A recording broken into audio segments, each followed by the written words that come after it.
జై శ్రీరామ్. 2022 నుంచి 2024 జూలై వరకు మొత్తం 11 ప్రెడిక్షన్స్ అనేవి ప్రూవెన్ అయ్యాయి. మరియు నా వాట్సాప్ గ్రూప్ లింక్ కూడా ఇచ్చాను క్రింద డిస్క్రిప్షన్లో.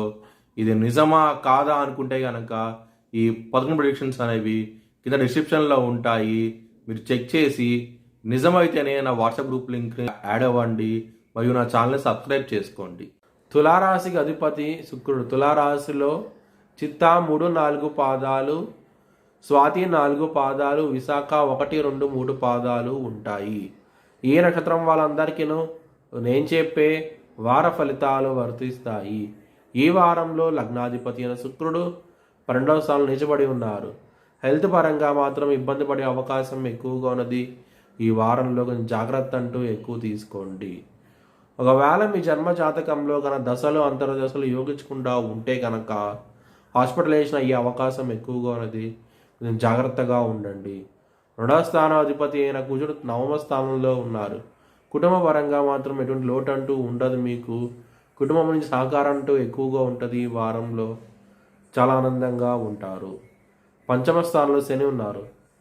లవర్స్కి మాత్రం చాలా ఇబ్బందికరమైన వాతావరణం అంటూ ఉంటుంది.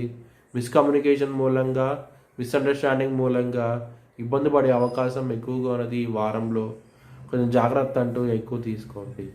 7వ స్థానాధిపతి అయిన కుజుడు 9వ స్థానంలో ఉన్నారు. మ్యారేజ్ పరంగా మాత్రం ఎటువంటి లోటు అంటూ ఉండదు. ఈ వారంలో చాలా ఆనందంగా ఉంటారు. ఇంప్రూవ్మెంట్స్ అనేవి కనబడతాయి. మీ మ్యారేజ్ పరంగా మాత్రం ఎవరికైతే మ్యారేజ్ అవటం లేదో వాళ్ళకి మ్యారేజ్ కూడా కన్ఫర్మ్ అయ్యే అవకాశాలు ఎక్కువగా ఉన్నాయి. ఒకవేళ మీ జన్మ జాతకంలో కనుక దశలు అంతర్దశలు యోగించకుండా ఉంటే కనుక ఇది వర్తించదు. అష్టమ గురువు ఉన్నారు. అష్ట కష్టాలంటూ పడుతూ ఉంటారు. ఈ వారంలో ముఖ్యంగా కోర్టు కేసు విషయంలో మాత్రం మీకు అనుకూలించే అవకాశాలు చాలా తక్కువగా ఉన్నాయి. 6వ స్థానాధిపతి అయిన గురువు అష్టమ స్థానంలో ఉన్నప్పుడు విపరీత రాజయోగం అంటూ ఇస్తూ ఉంటారు.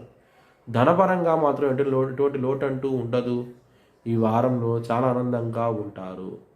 లాభస్థానాధిపతి అయిన సూర్యుడు లాభస్థానం ఉన్నప్పుడు మనీ పరంగా మల్టిపుల్ వేస్లో వచ్చే అవకాశం ఎక్కువగా ఉన్నది.